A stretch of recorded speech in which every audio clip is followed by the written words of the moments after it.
Hey, Patrol members, welcome back to the Tales and Mysteries of the Mojave Patrol. And I am going to duplicate a story that I told last October, but now I'm going to do it better. At least I think I am. Okay? And the reason I'm duplicating this story is because this is a personal story that was relayed to me personally by a person I knew very well. All right. Now, this is a long time ago. I would have to say it's 79, 80 when he told me this. Maybe, yeah, around 1980 or so. Anyway. Well, I still have this croup. I don't know exactly what it is. We'll have a little grape Kool-Aid here. And maybe some of this Ezra Brooks 99 proof Kentucky straight bourbon whiskey. Maybe that'll help. Right there. Ezra Brooks 99. That better? Ezra Brooks 99. And we have a Nica Libre Maduro cigar, and of course Red and his brother here, Chim Chim Hootie, and of course Jack. How you doing, Jack? Did you have a good week? I hope so. Oh my God, I should try out for the Lakers. And I'm going to pierce this cigar.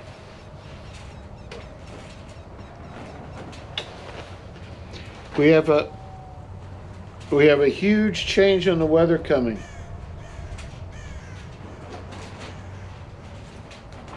Oh my God, I cracked it. That's okay. It'll be okay. You know what? I need to pause this for a second. Hang on one.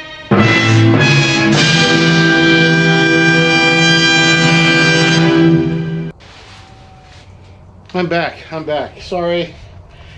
I had, I know I touched my face a lot. I'm trying not to, but we've got a lot of dust and stuff blowing around right now. And I have allergies and it's driving me crazy. But anyway, we have a huge change in the weather coming. It was 84 degrees yesterday. Today was like 75, and tomorrow's going to be 62 degrees, and we're expecting an inch of rain overnight. Yeah, all of a sudden, inch of rain. And man, that is a big change. And it's not going to impact our camping trip to the desert. The rain event should be all cleared up by tomorrow afternoon. But hey, we are leaving Thursday morning.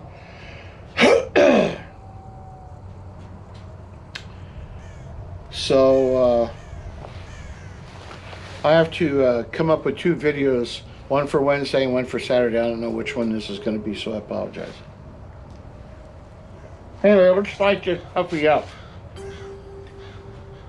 Imagine my surprise while perusing the internet.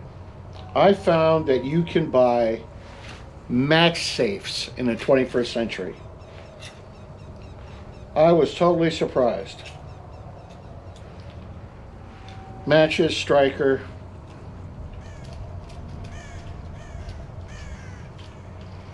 So I'm going to pull out a match here. Strike it.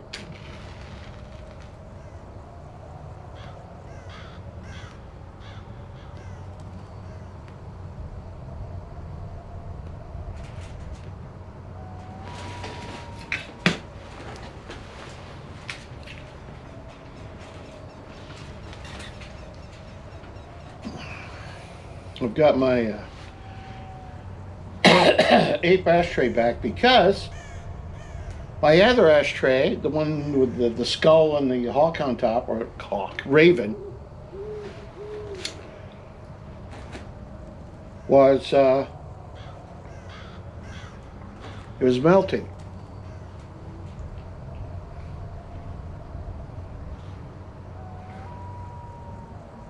Okay, so this ashtray here is solid cast iron, and it was $9. The other ashtray, which I'll admit was more ornate, was $8. This was well, $9.95, so we'll say 10. The other one was $8.95, so we'll say 9. It was $1 cheaper, but it was made out of plastic resin. So when I was resting my cigar in it, the cigar melted in the ashtray, and when I took a puff, it was like smoking the seat covers out of an automobile. I was like, oh my God. So it ruined the cigar. It ruined that cigar. It's terrible. Terrible. Anyway.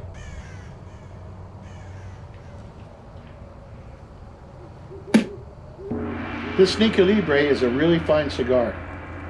Really good, really mild. Full body. Bold flavor.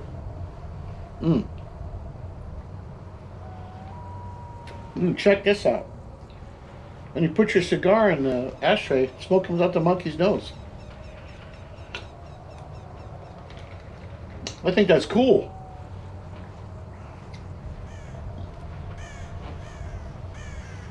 Of course, you throw ashes everywhere.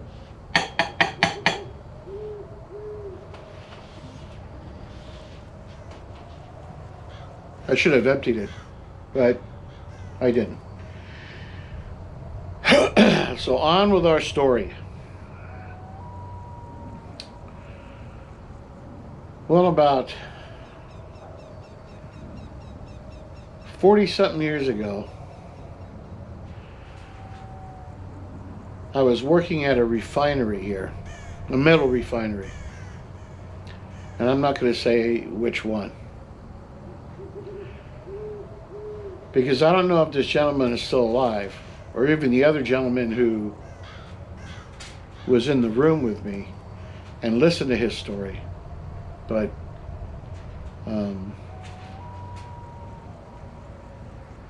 see, I was 20-something at the time, and the guy working with me, tall redheaded guy, he was 35 years old. So I think he was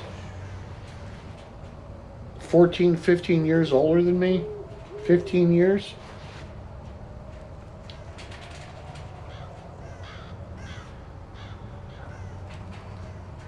And Rich, not his real name, but close to his real name, he was a World War II veteran. So he was older. Oh my gosh.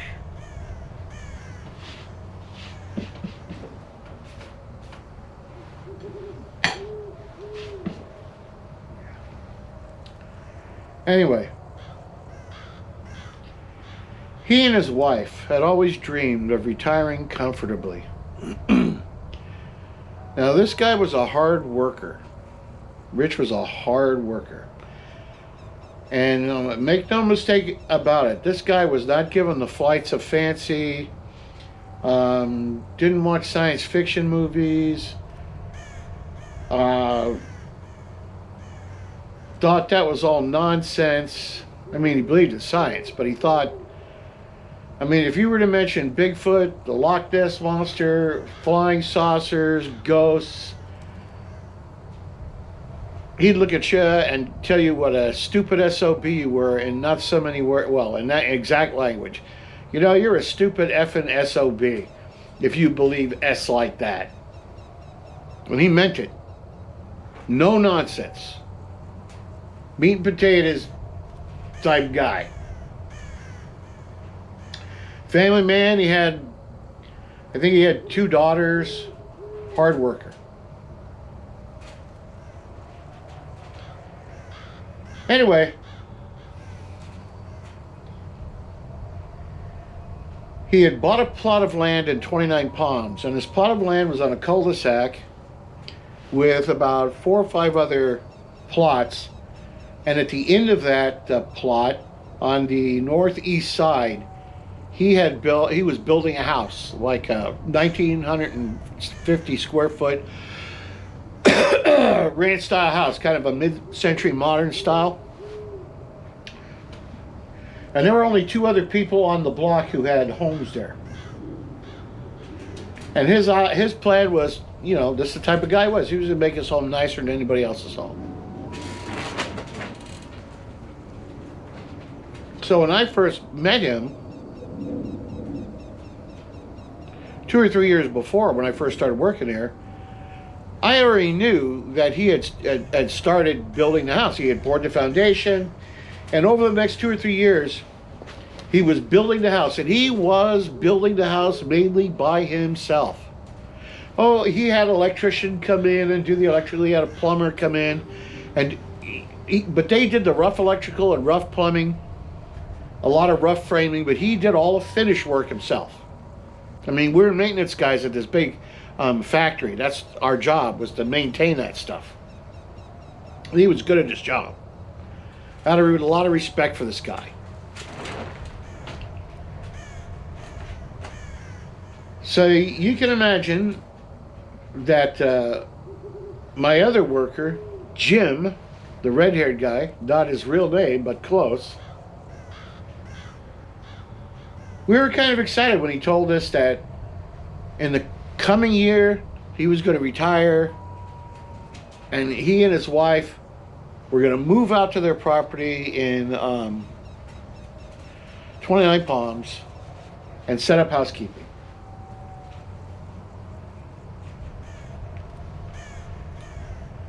Well, about 3 or 4 months before he was supposed to retire, and this was on the end of the summer, he and his wife had started moving all their belongings and stuff into their dream home. And this was his dream home. He showed us pictures of it, a beautiful home. He showed photographs of the inside and the outside, and they had partially landscaped it, and the house and the landscaping blended in. There was a big hill, not a mountain, but a large hill, about 1,400 feet high, behind his property. And he said that he could climb to the top of that hill and look north down into the Marine base, and he could actually watch them train out there, firing artillery, doing target aircraft, doing target missions, helicopters. He said tanks, all kinds of vehicles. And sometimes he'd go up there with a beer and cigarettes and set a lawn chair out in the evening and watch them train. Why? He loved it. He loved it. He was, like I said, he was in the Army during World War II in Europe. So one day he says, my wife and I are taking our final load out this weekend, and we're going to be set. So he's taking a couple of vacation days, and he was going to spend 4 or 5 days in their new house, just luxuriating in his new house. He was just loving it.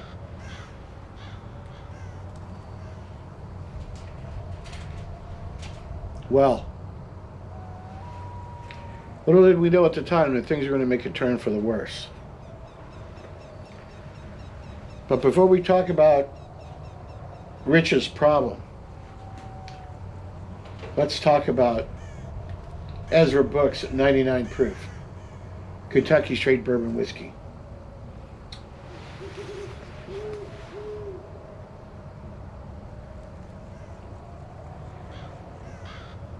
Bottled at a bold 99 proof and aged the old-fashioned way in new charred Appalachian white oak barrels, Ezra Brooks is then chemically filtered, charcoal filtered. Sorry, Ezra Brooks, charcoal filtered for an unmistakable and unforgettable mellow flavor. It said charcoal mellowed right here, 99 proof. Sour mash. A genuine sour mash bourbon made using the finest ingredients available for generations. Ezra Brooks whiskey has been whiskey for those with a record, spirit, and taste for adventure.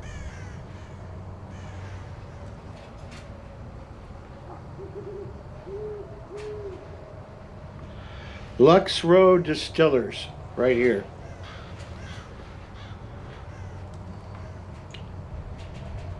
Okay. And now for the nitty gritty. You ready?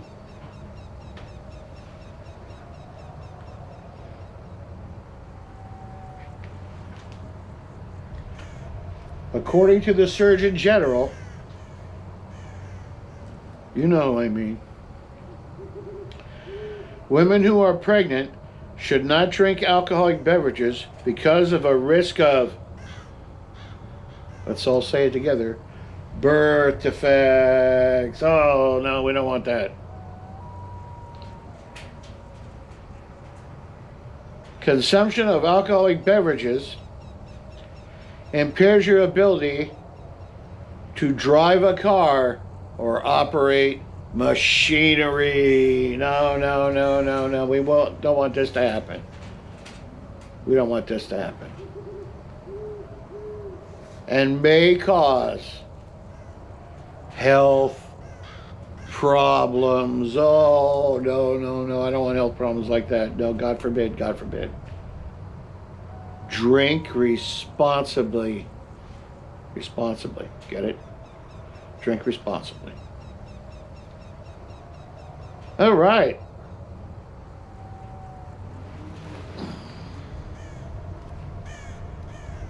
Genuine. So remember, oh, here we go. Let's see what we got.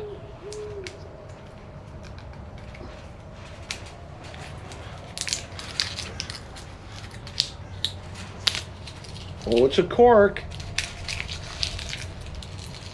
Can we make the trash can? And that was just plastic. Ooh.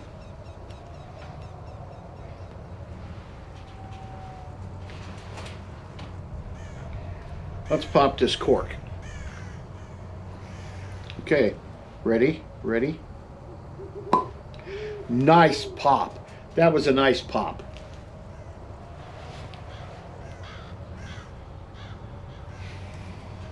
That smells pretty potent. Wow. You can kind of smell the charcoaly aroma. I'm not getting any of the oak yet. So if you were going to drink whiskey, what's the best shot glass to use? A Coors shot glass, of course. Right there, Coors. Okay. Let's pour us a touch.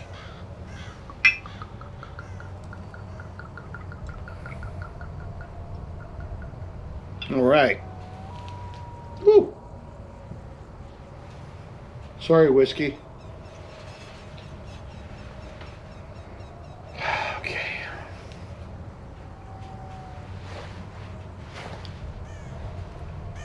That has a really nice color. Good color.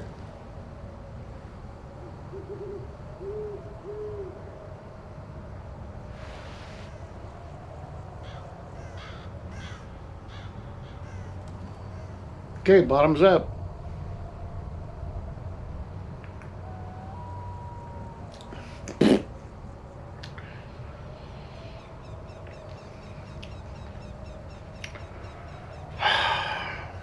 No, that's got a Kentucky hug. Ooh. Wow. That has got a nice Kentucky hug. I can smell the charcoal. It's got a slight caramel flavor, but I can't taste the oak. Let me get a palate cleanser here.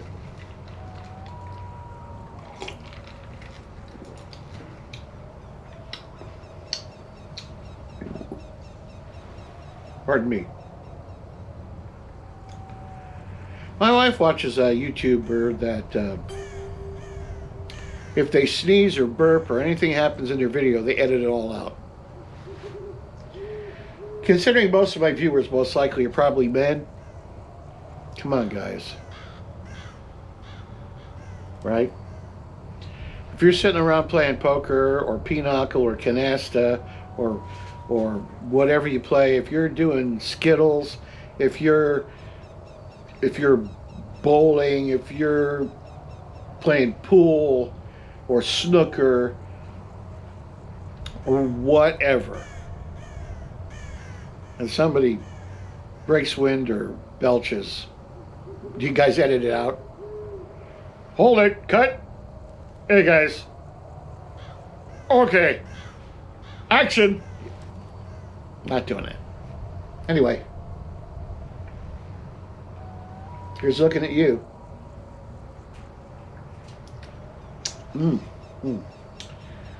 Second shot is better. Where were we? Oh, Rich's property.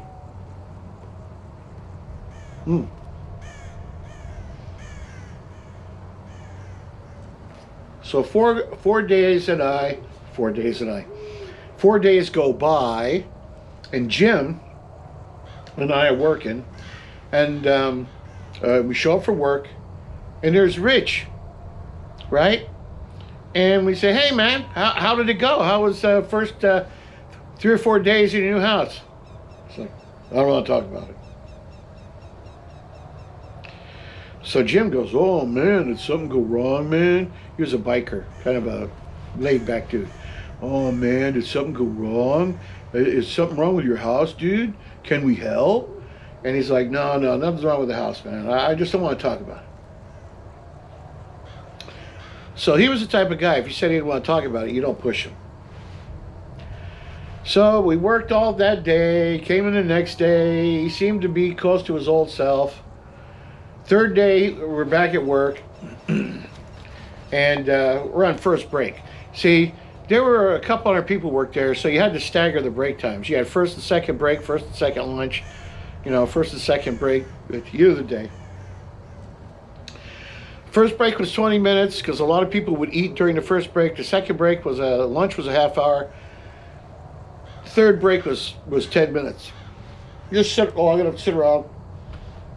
Back in those days, you could smoke in the break room. Everybody, a lot of guys smoked. Anyway.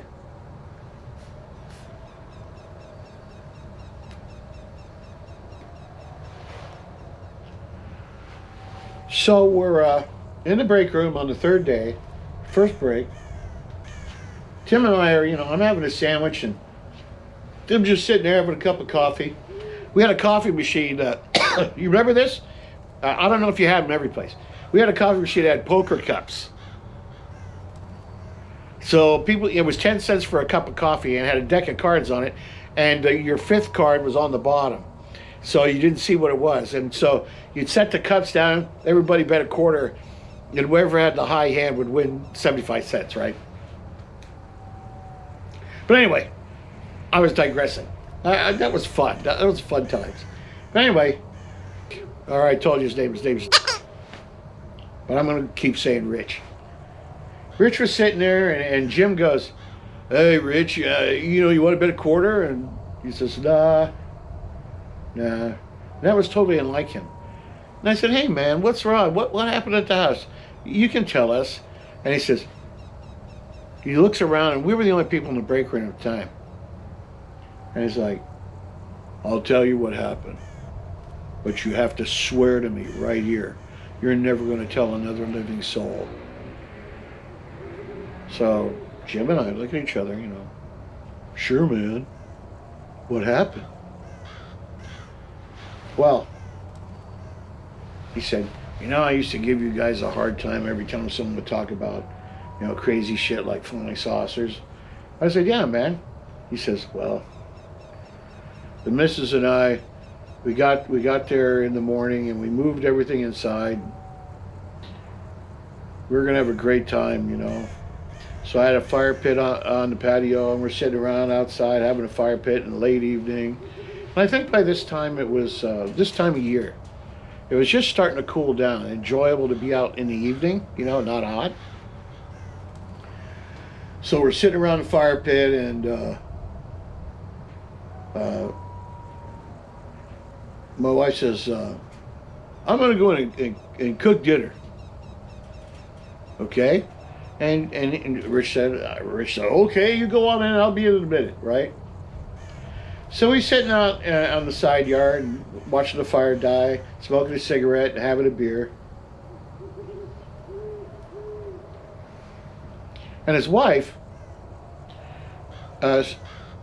starts screaming for him. Now remember, he's on the side of the house. It's like on the west side of the house. Their patio faced west, so they could watch the sunset. The kitchen faced north, and got big kitchen windows.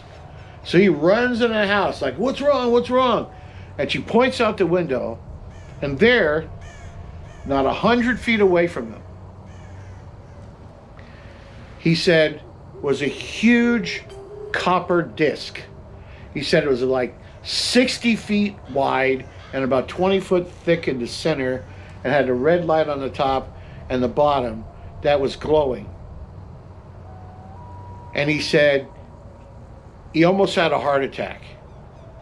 He couldn't fathom what he was seeing. So he wasn't afraid. It was just amazing.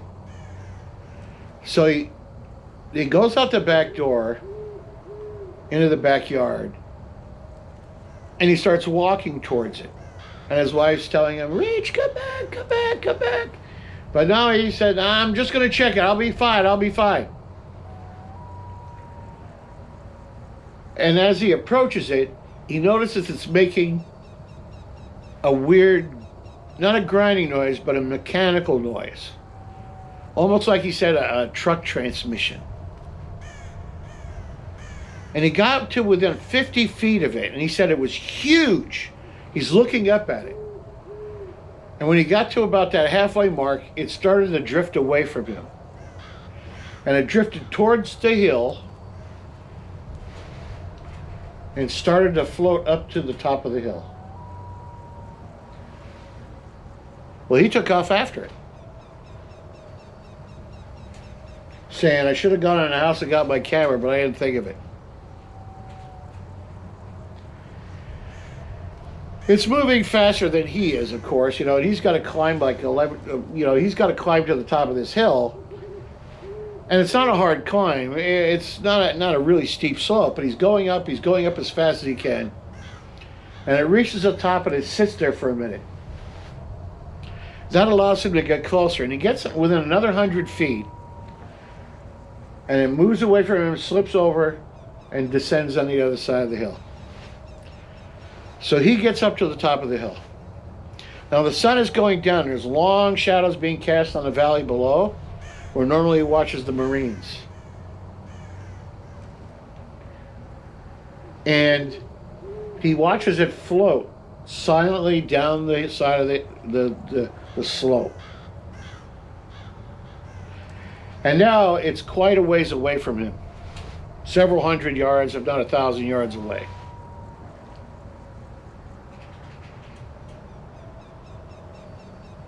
And this catches the attention of the Marines who are training down there. All the vehicles, there's a vehicle in a march, there's the road march, they're driving on a dirt road, kicking up plumes of dust, and they stop short. And he's watching out there, and he can't hear anything, but the vehicles all stop.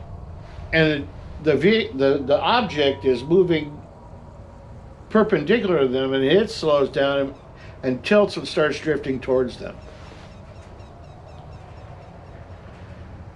Well, a couple of spotlights come on, and they're shining up at the thing. You can see light reflecting off of its copper-colored hull. And this goes on for like 10 minutes. He's watching this whole thing, and he says, about 10 or 15 minutes into watching this, jets appear. He says 3 or 4 phantoms shoot over his head and whistle down into the valley and do a close approach of this thing.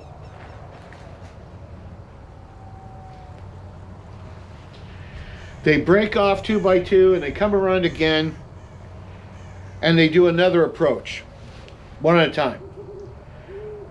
Probably 200 or 300 feet above the object. He says, I don't know what they're doing, Bill. I don't know if they were taking pictures or trying to scare it or what. Well, now the vehicles on the road start to move and they break off and they're doing like if the road is being strafed, they split off to get off the road. Not that that would have mattered. And he said the vehicle slowly tipped back to its original heading, drifted farther across the valley until he says it was only like the size of a dime. And then he says it started to rise in the sky, and as it got above the mountains, he could see the sun reflecting off of it, and phew, it was gone. It was gone.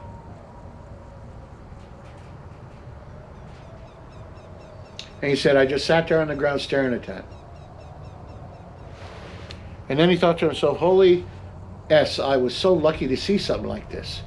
You know, everybody tells me about this stuff, but I've never seen anything like it. Now I've seen it. He gets back down to the house, and his wife is hiding under the flipping bed. So you can come out here, honey. It's gone. She gets out from under the house. She's all trembling. She wants to go home. Sunday night, day early. And he says, but no. She says, turn out the lights, lock up, let's get in the car and we're going home. I don't want to live here. I don't want to live here. Drives all the way back home. He talked to her all day Monday. She was not coming. She was not going back. All day Tuesday, she's not going back. And then by the time he talked to us in the break room, he resolved to the fact that they were going to have to move all their stuff out and sell the house. So the next 2 or 3 weeks, they got up there with a moving van, packed up all their furniture, all their stuff, emptied the house out, and came back down here and eventually sold the house.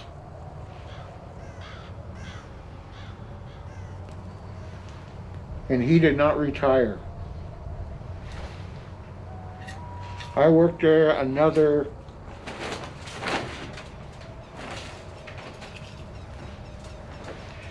12 or 13 years, and when I left, he was still working there.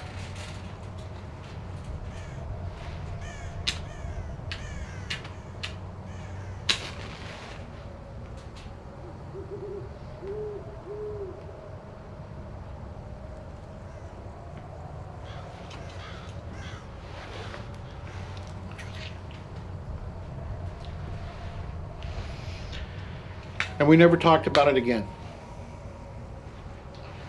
Jim and I talked about it because he used to go camping with us. We talked about it, but Rich never spoke of it again. How terrible is that? You have the encounter of your lifetime and it pretty much ruins your life.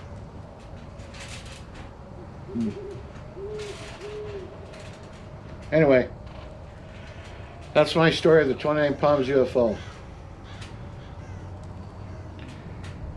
We're getting kind of long-winded here, and I'm sorry. Anyway, Ezra Brooks, 99 proof. This is pretty good. This is pretty good. This is a serve your buddies whiskey.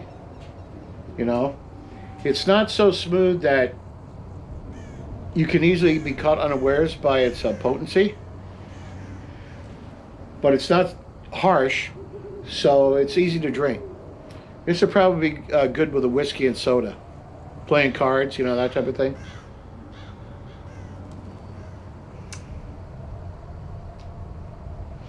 Here's to you, patrol members.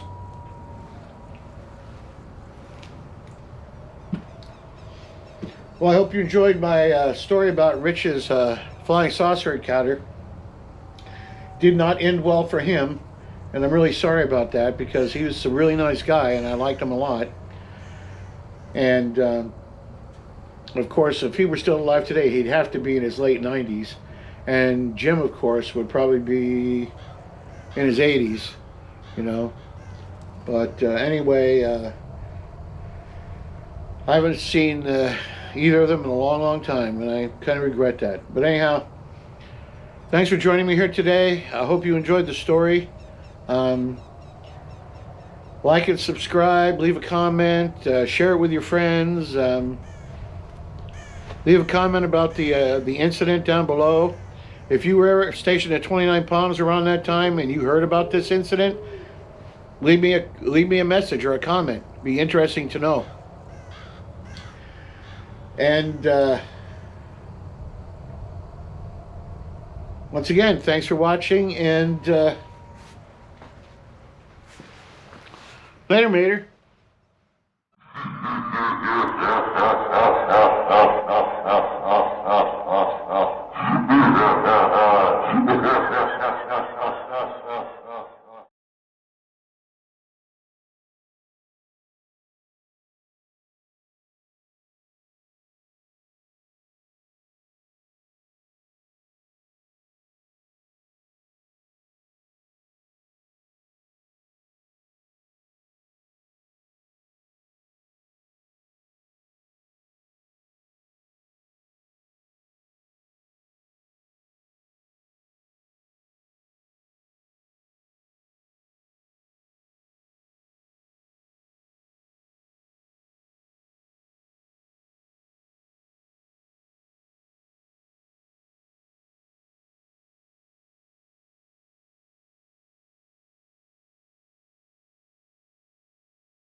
Uh,